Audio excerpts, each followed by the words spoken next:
Michiana aplumuke.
Amen. And mafuna kanjeza. Mchitumbuka ndimati njeza. Good morning, church. I'd like to thank the church for giving me yet another opportunity that I can speak this morning. My topic this morning is providential protection. Let us pray. Love and kind Father, I come humbly to you this morning. I would like you to come and speak to us this morning. Not me, but you, Lord. I ask you to touch my brain cells so that everything that is going to be said this morning, it should start helping me, then help your people. As we go on, we ask you to be with us. Make our hearts melt this morning, so that when we are getting out of that door this morning, we should be changed. In Jesus' name I pray. Amen. Habakkuk 3, verse 16 to 19. It said, when I heard, my body trembled. My lips quivered at the voice. Rottenness entered my bones. And I trembled in myself, that I might rest in the day of trouble. When he comes up to the people, he will invade them with his troops. Though the fig tree may not blossom, nor fruit be on the vines, though the labor of the olive may fail, and the fields yield no food, yet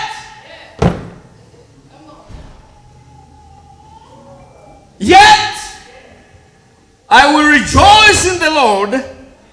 I will join God in the God of my salvation. 19.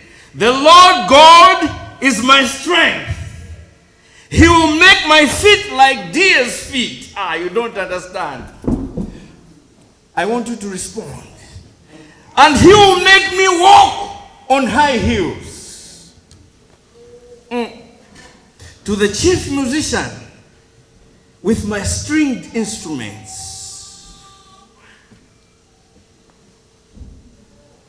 I want to speak this morning on the subject, yet. That's the word that caught my attention in this book. Yet. No matter what my circumstances, no matter what my situation, no matter how dire my stress, yet to rejoice in the Lord. The name Habakkuk means to wrestle or to embrace. Not much is said about him. Not much history is given about him. They just say he's a minor prophet. Not because he's small, but because he wrote just a small passage. But he is a vital prophet who spoke in those days the things that are happening now. Habakkuk had a dilemma. As a prophet of God, he represents the many of us this morning who love God, but we have something. Sometimes we doubt him. It's not bad to doubt God. People are going to scold me today. It's good to doubt God sometimes. When you have faith so much in God, and you look at what is happening around you, you ask God, how long? How long am I going to go through this? How long? Why is it that the church is just the same as the outside? Why are the people in church so mean as the people who don't go to church? For how long are you going to let this go on?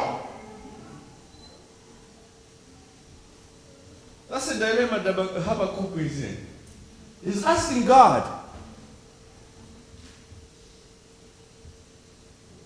Ndakubanga developer takurukutika. I'm continuing. He's asking God, you made me your prophet. Your people are sinning and you are quiet. What is happening with you, God?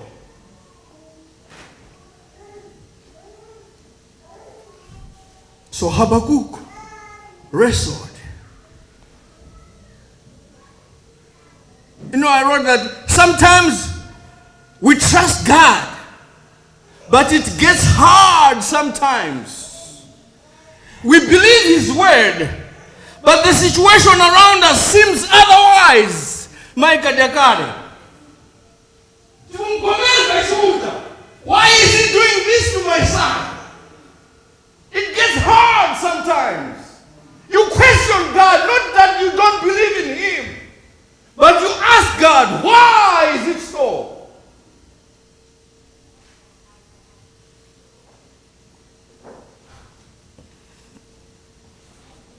There are some people who also wrestled with God. Jacob wrestled with God physically. So I said, a faith worth having is a faith worth wrestling over. If you have faith, you are really going to wrestle. You are going to ask God, why? Let's go on and see what Habakkuk did. You know, sometimes I don't always understand God, and I don't always want to know what God is up to. And I struggle with that as a Christian. But I know in whom I what? I believe. But still, as His child, as His son, there are times when I question, what is it that God is doing? And I question not because God cannot handle my questions. You know, when you read Habakkuk chapter 1, Habakkuk is troubled. Habakkuk is in turmoil. He's in turmoil because of the double enigma of divine providence. You didn't get it. Double enigma. Amen. Of divine providence. He is in that dilemma. Let me break it down to you. And the double enigma of divine providence is that, number one, the people of God are sinning a great sin, and God is not doing anything about it. And the other side of the dilemma is that God decides to use a nation worse than his people to punish his people. What kind of God is that? He's saying, God, how can you use the Babylonians, who are worse than these children of Israel, to come and punish them for their sin? The dilemma. And the prophet has got so many questions. He is troubled. He's asking questions to God.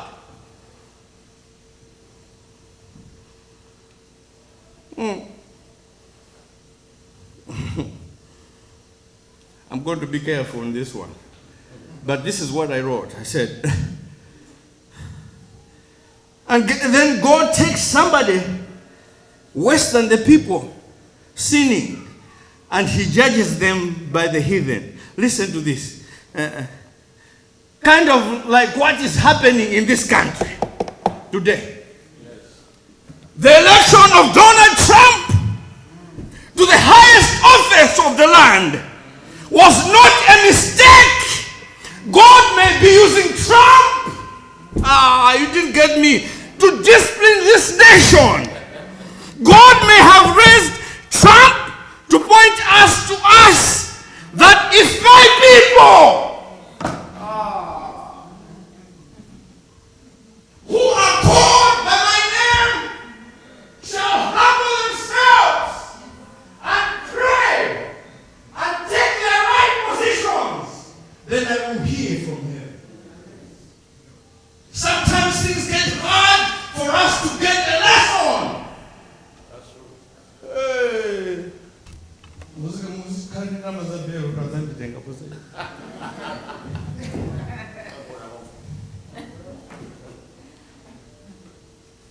God will not hear when anybody speaks. He will not hear when the president speaks. He will not hear when the governor speaks. He will not hear when the mayor speaks. He will not hear when Malawi speaks. He will not hear when the high court speaks. But if my people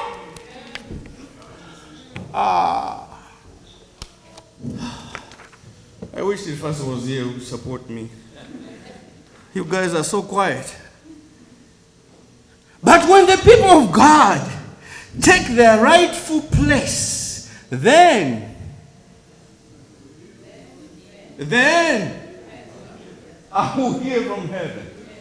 Right now there's no difference with God's people and people who are not of God. That's the problem.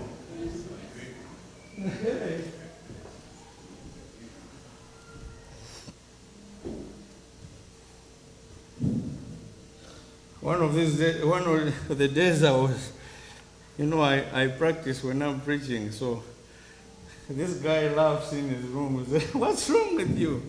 Because there are some things that you just come across and you start jumping by yourself. That's how the word is. Then in chapter 2, he leaves this turmoil.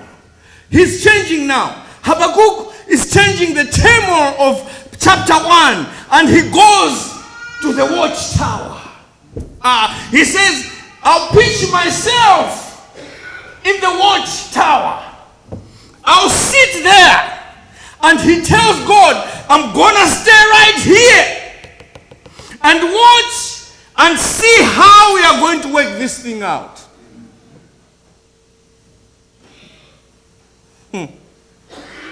I have said all I had to say in chapter 1. And I am going to sit and see how you will resolve this, God.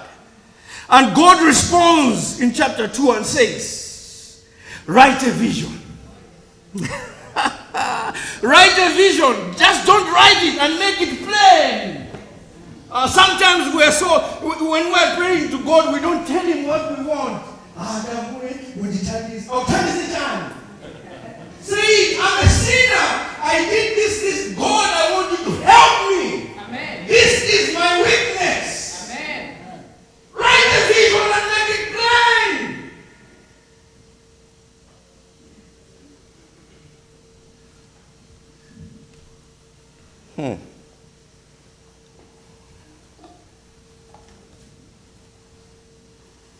So he says, write a vision and make it plain. It shall speak and it shall not lie. I am going to show you how I am going to get glory out of the judgment of these people. That's God. I'm going to show you, Habakkuk, how I can take your doubts and turn them into praise. Amen. I'm going to show you, Habakkuk, how I can take your doubts and turn them into shouts. Amen.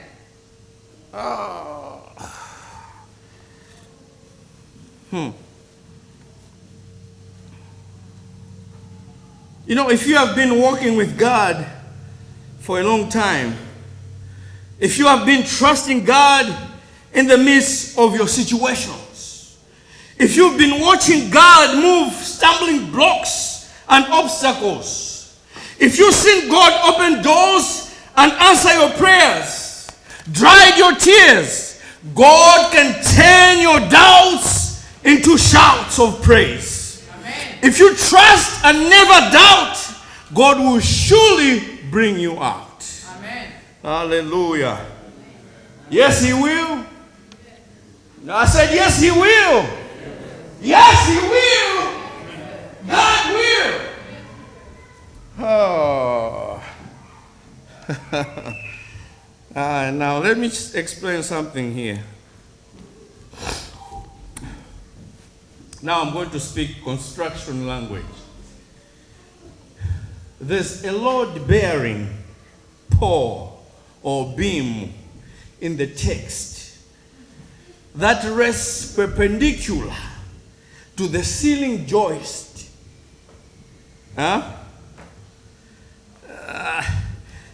You didn't get it. In this text, there's a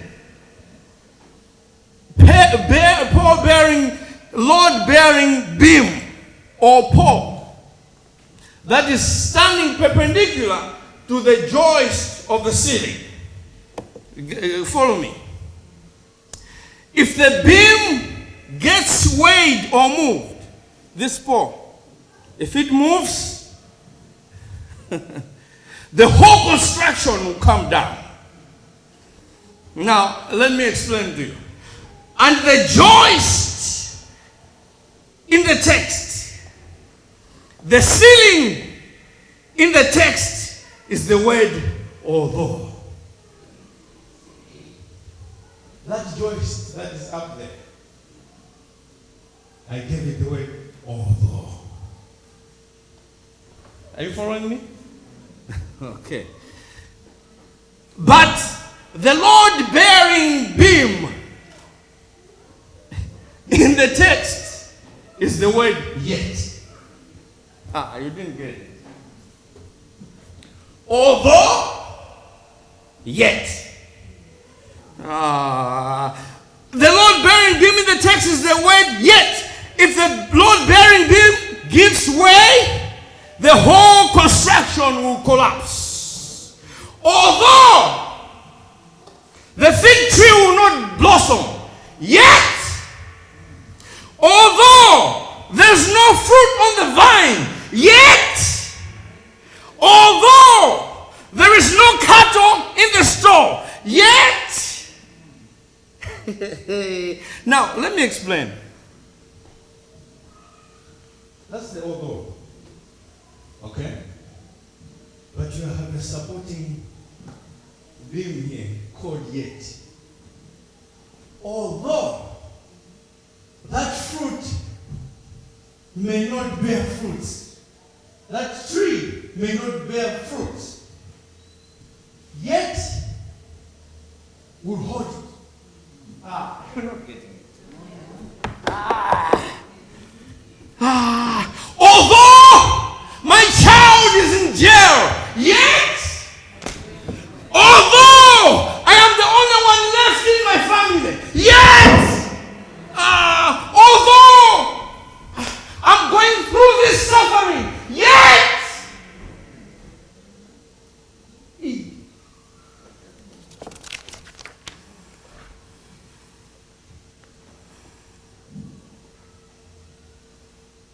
although it looks dark, yet will I get up on Sabbath morning, put on my clothes, and come to God's house and say, though you slay me, yet will I put my trust in you. I'm troubled on every side, yet not distressed. Amen. Perplexed, not yet not in despair. Amen. Persecuted, yet not forsaken. Amen. Church, whatever is going on in my although, I thank God for yet.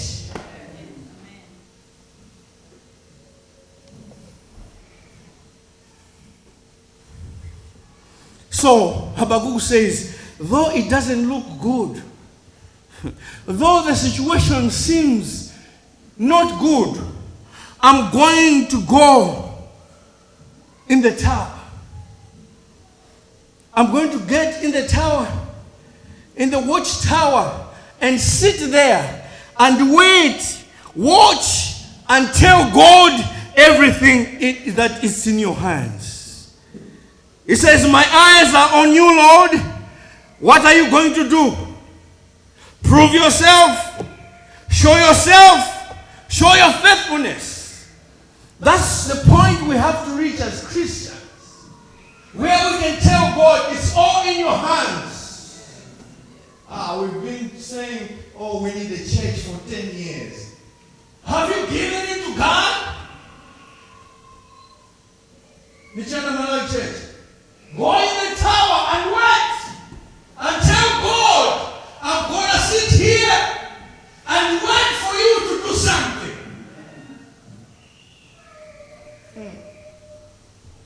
It gets better. It gets better. It gets better. So I wrote on my notes, I said, it's not the size of the dog in the fight, but the size of the fight in the dog. Oh, you didn't get it.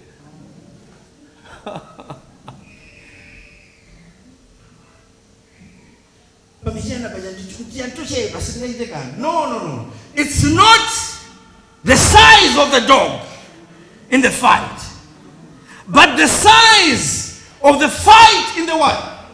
In the dog. We've got to be strong. We've got to stand up. We've got to look to the devil in the eye. You've got to look at your enemy square in the face, and you've got to remember what Scripture says. Don't just look at him. You need to know what Scripture says. And tell him, fret not yourself because of evildoers. Don't be envious against them. They shall soon be cut like grass. Those are words from the Bible. It's not me. The Lord is my light and my what? My salvation. Whom then shall I what? The Lord is the strength of my life. Of whom then shall I be afraid? One thing that I have desired from the Lord, that I might dwell in his house. For what? For in the time of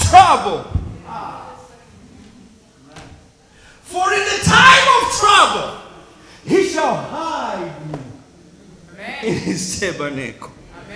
I don't know I don't know what kind of Christians will not shout to the fact that you are saved. You can shout having cast my Facebook live. Yeah? Why did you shout? Why did you make a Facebook live and say, I'm saved by God.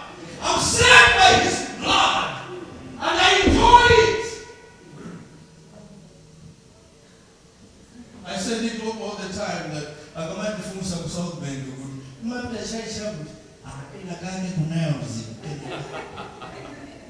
Be proud of what you are. Be proud of your Jesus.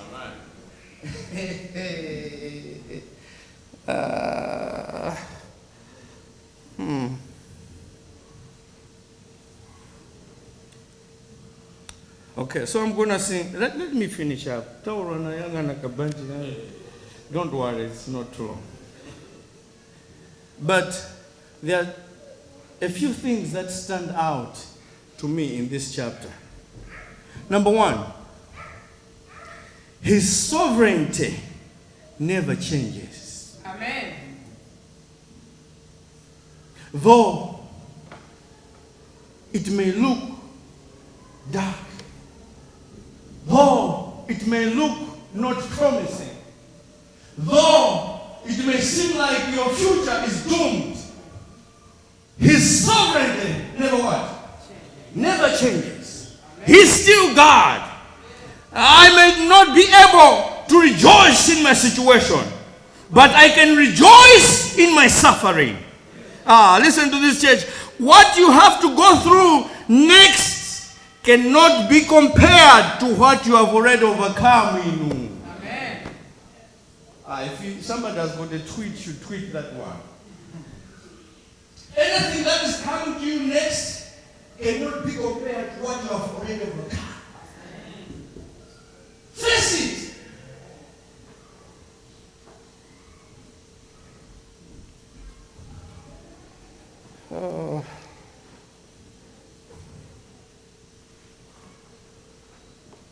I was going somewhere in a bus, so I sat next to a certain person. And that person was putting on a t-shirt. So I read that t-shirt.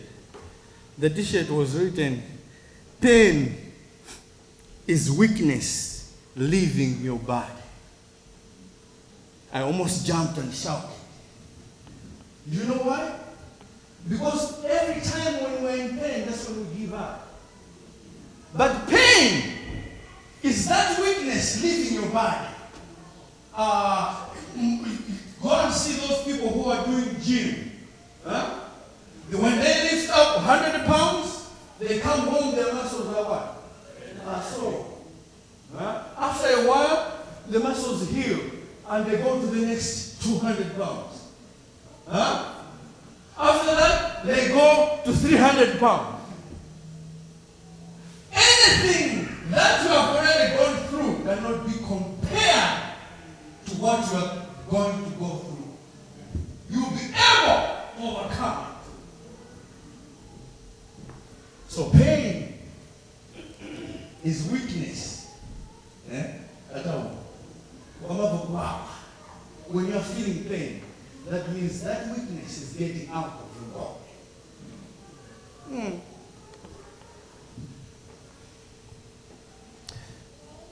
Church, it's at the Lord's mercy that we're here today. And it's that those mercies are new every morning. Because God's grace, God's faithfulness is always with us. It is new every morning. When I'm preaching, I don't want to jump on this, because the blood of Jesus still works.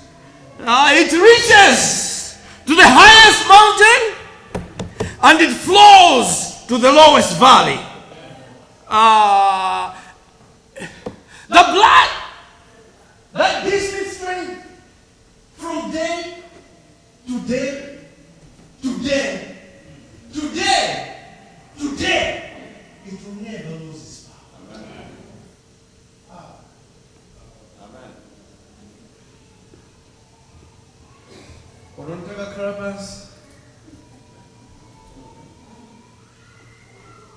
Because the blood of Jesus is why we are here this morning. Now, your salvation, you get this. Your salvation is only as good as the one who secures it. Did you get that? Your salvation is only as good as the one who secures it.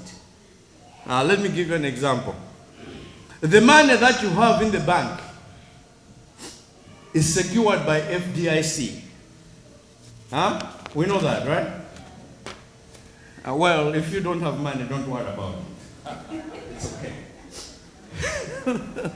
Not everybody has good money, but the Federal Deposit Insurance Corporation, they secure your money. Now, the country could go broke, like it happened in the Great Depression. People lost whatever they had. We could lose the value of the dollar and the market could crash. And all that you have could be reduced to nothing. Because your securities, your deposits are only as good as the one who secures it. You have the faith and trust in the United States banking system that if anything happens, they have insured your money. But if the country could go broke, you will lose everything that you have. Because because it is secured by the FDIC. But thank God, my soul is anchored in the Lord. My salvation is deep in the Lord. I am His and He is mine. Thank you, Mama.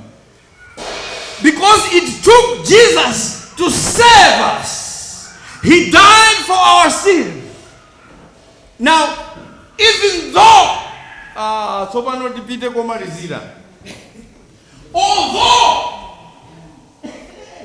although you walk through the dark valley, although you walk through pain, although you're going to suffer in this world, but you are secure because Jesus came and died for you.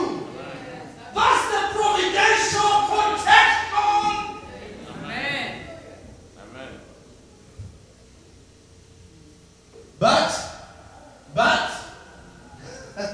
But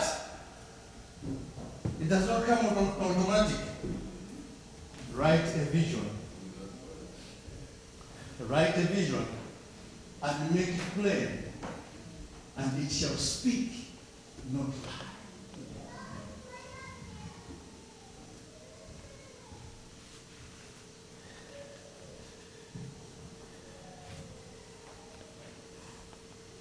I'm going to my last point.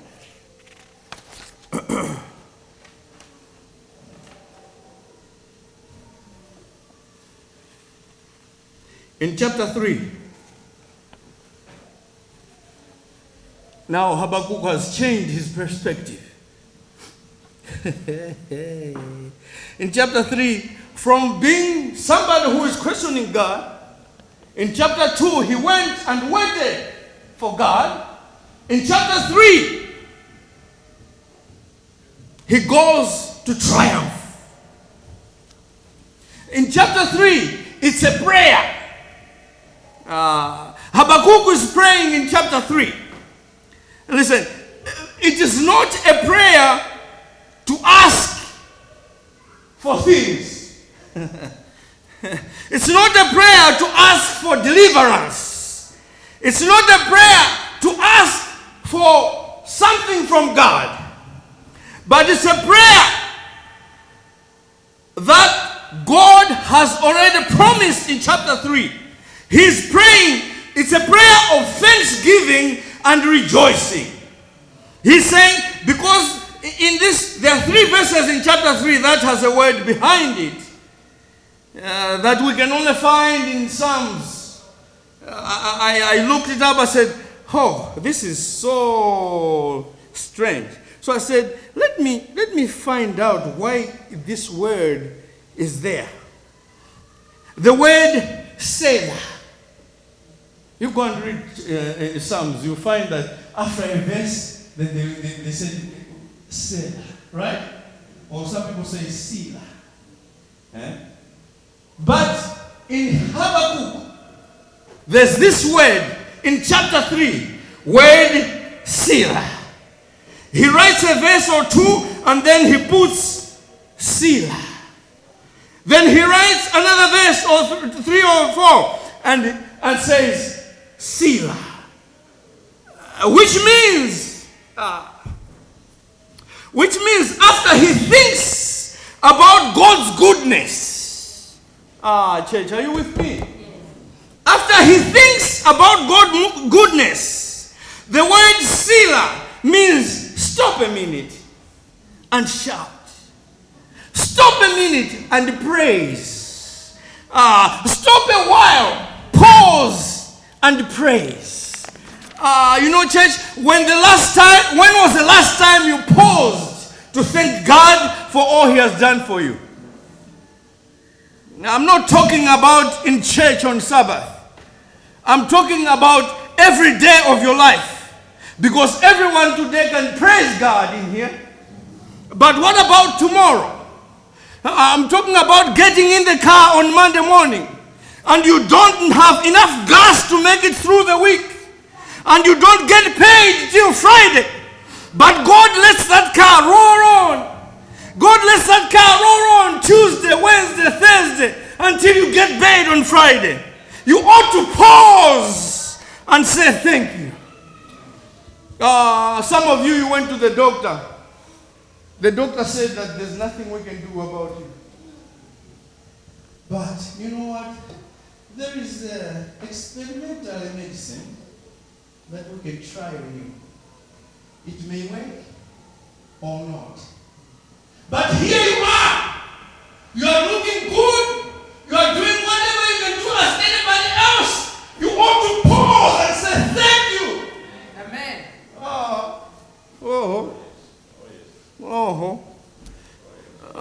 Look, just look back. All of you, think about 30 years, 25, 30 years from now, where you were. Think about it. Where were you 30 years ago? I know where I was. I was at this Swazini, walking barefoot. When you drink tea is on Sabbath. When you eat rice is on Sabbath. Amen. On Christmas. Think about it. Think about it. But God, of all those people, picked you up. Amen. Picked you up. Amen. And came to the United States. Amen. That's right. God gave you that. Amen. But you might do what you want to change them.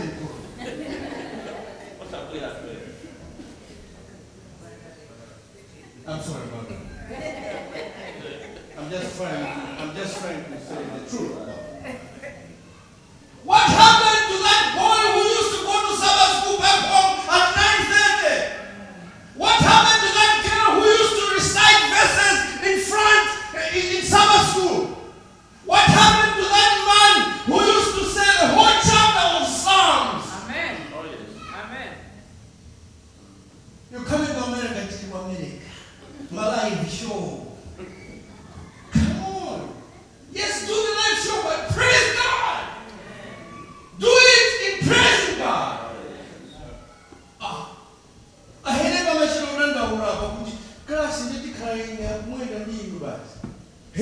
but he's a man of God who's always standing there in front of me and Kumwenda, saying the lesson for the day. What happened to you? What happened, Michiana?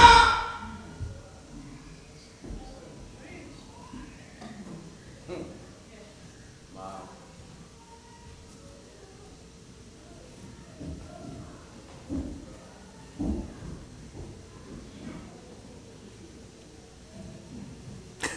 I said, look back 25 years ago and see where you were and how you were feeling, how down you were, and how messed up you were, and how tore up you were. But God got you on your feet, Amen. sanctified you, forgave you, took all your sins away, blotted all your mistakes you made. It was nobody but Jesus. You ought to pause and thank God. Michiana, Malawi, you ought to pause and thank God.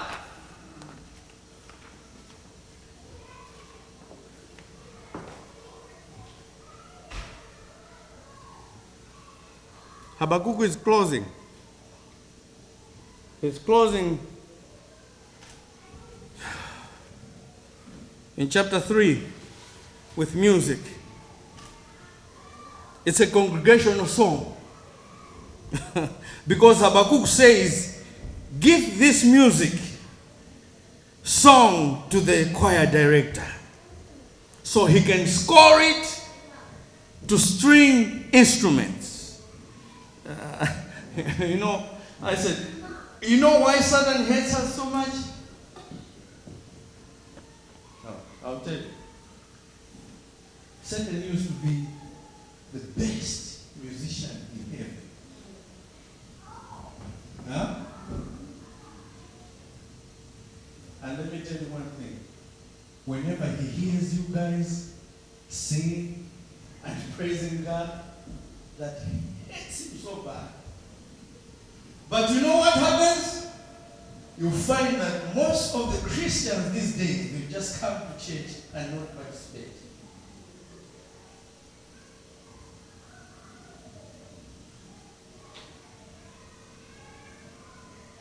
We are here to praise Him. We are here to adore our God. We are here to show how much we love Him. Well, what's the reason when you come and sit there and just say, open your mouth and say thank you. So Habakkuk says, give this music to the choir director. It's time for you to put up your instruments and use them to lift His name. Let me close. But the strength of the Lord never collapses. That's the last point. I've stopped about the music because Tauro is very hungry. But the last point is the strength of the Lord never collapses. You know, sometimes we sing songs in church and we've been singing them for so long that they don't even mean anything to us. But I think we ought to sing with new meaning. What a fellowship. What a joy divine. Leaning on the everlasting arm. Oh, how sweet to walk in His pilgrim way, leaning on the everlasting arms. What have I to dread? What have I to fear? Leaning on the everlasting arm. I have a blessed peace with my Lord, leaning on the everlasting arms. When my faith starts to fail, brothers and sisters, God right there. God is right there. And I'm underneath His love and His wings to protect and to guide. Amen. So I want to leave this morning, this afternoon, knowing that no matter what you are going to come up against here at Michiana, God's sovereignty never changes. No matter what's going to happen to you in your finances or in your health, His salvation never ceases. No matter how old age creeps on you, Pastor Vilima, And you can't see as far as you used to see. You can't walk as long as you used to walk. God's strength never collapses. Amen. Is there anybody here who knows that God is still able, exceedingly, abundantly above all that you can even ask of? Is there anybody here who knows that the eyes of the Lord are everywhere? He has gone to prepare a place where this writer says, no eyes have seen, no ears have heard, nor has it entered the hearts of men the good things that God has in store for them who love him. And we know all things work together for good to them that love God. Let not your heart be troubled. You believe in God and you believe in me. In my Father's house are many mansions. If it were not so, I should have told you. I go to prepare a place for you. And if I go, I'll come again and receive you unto myself, that where I am, Come on. you should be also. Amen. Amen.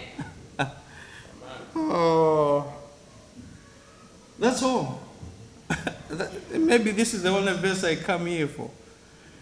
I come to church because of this promise. Because he has promised. He didn't say I'll go through a comfort. He didn't say I'll not go through tribulations. But the promise is, I'm coming back. I'll prepare a place for who? For you. So that where I will be, you may be what? That's a promise I'm going to live with you, Michiana. Because God is faithful.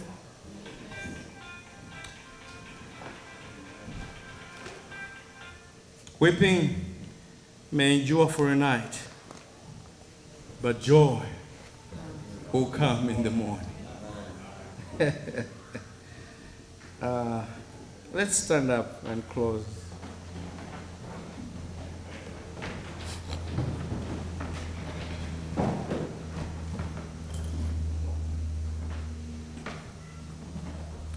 Tifuna mzimu wanuyo yemwenda walakalelo na watentetsa ntimamo na warembitsa nzokyamo mzimuyo alikuteko nafatayo abramuyo nasikantima paulo yemwena masatakucho mchitesokalekalo nanenaza chikoticho nawalaka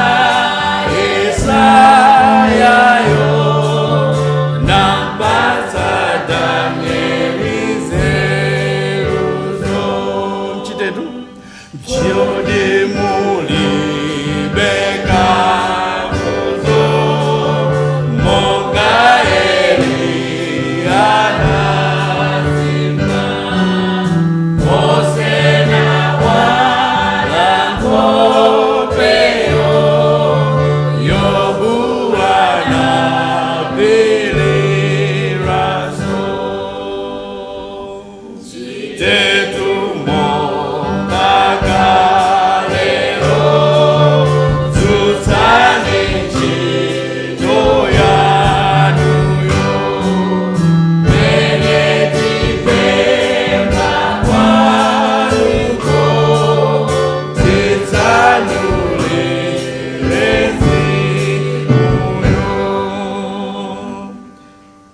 today I was praying in the bathroom. I said, you know what, devil?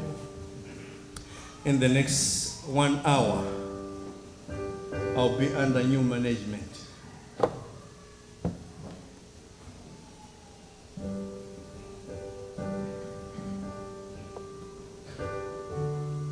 I'll be under new management. Because sometimes you have to tell the devil that you're not subscribing to him.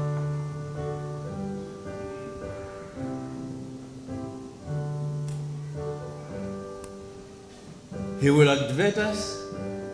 That's the thing that maybe Adventists don't know. The devil will tempt us. He will come and activate us. And if you like this other thing, the devil will not come with another thing. He will come with what you like. But tell him, I'm under new management. I want to challenge Michiana, Malawi Church this morning. Every Sabbath, the treasure stands here talking about building. Every Sabbath, the treasure stands here talking about offerings. But you know what? If we are converted, if we are really converted, it will not need the treasure to come and stand here to appeal for that.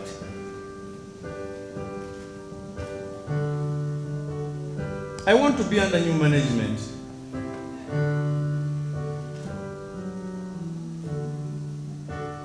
Who wants to join me this morning, this afternoon? I want to be under new management. We have not done well. We don't come to church on time. We don't give. But God is blessing us right and left. I want to be under new management this morning because He has the providential protection. Whoever wants to join me as Pastor Soko is going to pray, you can raise your hands that God should change us, that God should help us. Yes, we have so many things that we need in our life. But He says, seek ye first the kingdom of God, and everything shall what?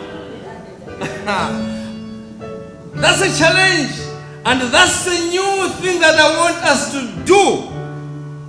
Let's try Him. Let's try Him. Holy, holy. Holy is your name, O God, who art in heaven. We just want to give thanks to you, Lord, this afternoon, especially for the message that has been given to us this afternoon. We have been blessed by the message, and so we are standing in our feet.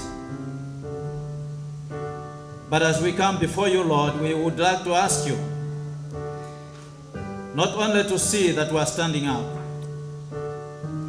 but so that you can receive our hearts. We have so many times, Lord, been preached and taught about the truth. For so many times, Lord, we have heard you talking to us. And this is our privilege, Father, on this particular day that you have gathered us together, that we can still hear your word. And here we are, Father. Would like to bring our hearts into you. You have said in your scriptures that we are the temple of the Holy Ghost. May you accept, Lord, our hearts before you, and open our hearts so that your Holy Spirit can come unto us and change us. We have committed our lives to you many times. But we need to experience a change in our hearts, Father. May your Holy Spirit continue to be with us and change us to your likeness. And may this message in particular transform our lives today. As we will be going out, Father, we should never be the same as we came. Not only in what he has preached, but for the entire life that you have given us.